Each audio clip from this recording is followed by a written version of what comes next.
अस्सलाम वालेकुम, this is Abida Shahid, clinical psychologist and speech therapist. DSM-5 का चैप्टर 9 चल रहा है हमारा सेक्सुअल डिसफंक्शनिंग, जिसमें आज जो डिसऑर्डर हम पढ़ेंगे वो इरेक्टाइल डिसऑर्डर है।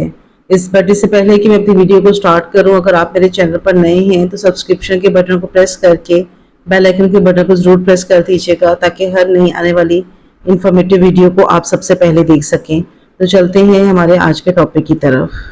एरेक्टाइल डिसफंक्शनिंग या एरेक्टाइल डिसऑर्डर जो है, ये एक सेंसिटिव इशू है। लोग आमतौर पर इस पर बात करने से अवॉइड करते हैं।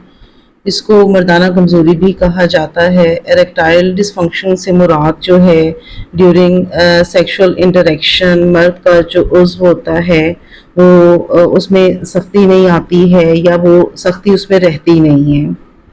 ये एक कॉमन इशू है। 10 to 15% जो मर्द होते हैं वो इस मसले का शिकार होते हैं और अपने इस इशू की वजह से, इरेक्टाइल डिसफंक्शन की वजह से, वो खुद को बहुत इम्बैलेंस फील करते हैं और इस वजह से उनके जो इंटरपर्सनल रिलेशंस होते हैं वो भी डिस्टर्ब हो जाते हैं। अब इरेक्टाइल डिसफंक्शनिंग की क्या वजह है? बहुत सी इसकी वजूहात होती हैं, जिसमें बायोलॉजिकल इश्यूज भी होते हैं, फिजियोलॉजिकल और साइकोलॉजिकल इश्यूज भी आ जाते हैं। फिजियोलॉजिकल इश्यूज जो हैं वो काफ़ी इम्पॉर्टेंट है, क्योंकि जिन लोगों को शुगर होती है, ब्लड प्रेशर या कोलेस्ट्रॉल के इश्यूज होते हैं, क्योंकि ये बीमारियां आजकल बहुत कॉमन है, तो इन बीमारियों की वजह से भी एक पर्सन जो है वो इरेक्टाइल डिसफंक्शनिंग को सफ़र करता है। इसके अलावा जो है साइकोलॉजिकल इश्यूज जो हैं ये मोस्ट इम्पॉर्टेंट हैं और मोस्टली साइकोलॉजिकल इश्यूज़ की वजह से पर्सन बहुत ज़्यादा जो है डिस्टर्बेंस महसूस करता है। और साइकोलॉजिकल इश्यूज़ में डिप्रेशन या एंग्जाइटी जो है ये मेन काज होती है इरेक्टाइल डिसफंक्शनिंग की। DSM-5 का क्राइटेरिया देख लेते हैं कि DSM-5 में इरेक्टाइल डिसऑर्डर्स का क्या क्राइटेरिया दिया गया है। इसमें क्राइटेरिया ए के अकॉर्डिंगली किसी भी कॉन्टेक्स्ट में जब सेक्सुअल इंटरेक्शन होगा तो उसमें मंदरजा झैल में से अगर ये 3 अलामात मौजूद होंगी तो देन हम उस पर्सन को इरेक्टाइल डिसफंक्शनिंग या इरेक्टाइल डिसऑर्डर डायग्नोज कर सकते हैं। नंबर 1 में ड्यूरिंग सेक्सुअल एक्टिविटी एक मेल जो होता है उसका जो सेक्सुअल ऑर्गन है उसको जो है उसमें एक सख्ती को जो ऑब्टेन करना चाह रहा होता है, जितनी वो लाना चाह रहा होता है उसमें सख्ती, उसको ऑब्टेन करने में उसको डिफ़िकल्टी महसूस होती है। नंबर 2 जो है, जो इरेक्टाइल वो चाह रहा होता है ड्यूरिंग सेक्सुअल एक्टिविटी, उसको मेंटेन करने में उसको जो है मुश्किल महसूस हो रही होती है। और नंबर 3 पे जो इरेक्टाइल है वो आहिस्ता आहिस्ता जो है वो डिक्रीज़ होती जाती है, यानी जो सख्ती है वो कम होती जाती है।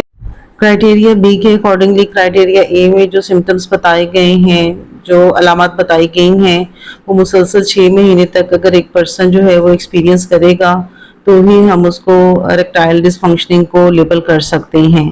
क्राइटेरिया सी में के अकॉर्डिंगली जो ए में सिम्टम्स बताए गए हैं, अगर वो क्लिनिकली सिग्निफिकेंट डिस्ट्रेस पैदा करे एक पर्सन की लाइफ में तो देन ही हम उसको जो है वो मार्क कर सकते हैं कि ये पर्सन जो है ये इरेक्टाइल डिसऑर्डर को जो है वो सफ़र कर रहा है।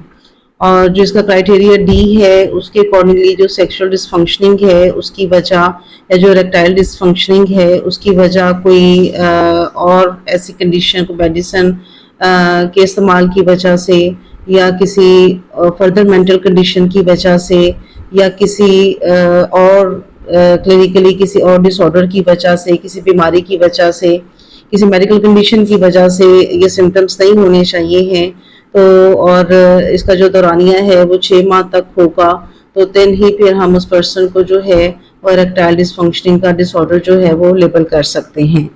इरेक्टाइल डिसफंक्शनिंग या मर्दाना कमज़ोरी की ज़्यादातर जो वजूहात होती हैं वो साइकोलॉजिकल होती हैं। अगर पर्सन में बायोलॉजिकल या फिजियोलॉजिकल काजेज़ नहीं हैं तो वो अपने साइकोलॉजिकल जो भी इश्यूज़ होते हैं उनको ओवरकम करके अपने इस मसले को बेहतर कर सकता है, इसमें बेहतरी ला सकता है। हमारा आज का जो टॉपिक था वो इरेक्टाइल डिसऑर्डर मर्दाना कमज़ोरी के हवाले से था। मैं उम्मीद करती हूँ कि आपको जो है वो अच्छे से समझ आ गया होगा। अगर आपके पास इस हवाले से कोई क्लाइंट्स आएँ तो जो क्राइटेरिया है इसको मद्देनज़र रखते हुए आप आसानी से उसको लेबल कर सकते हैं, डायग्नोज कर सकते हैं। नेक्स्ट डिसऑर्डर के साथ इंशाल्लाह नेक्स्ट वीडियो में आपके साथ मुलाकात होगी। तब तक के लिए मुझे इजाज़त दीजिए। अपना बहुत ख्याल रखिएगा। अल्लाह हाफिज़।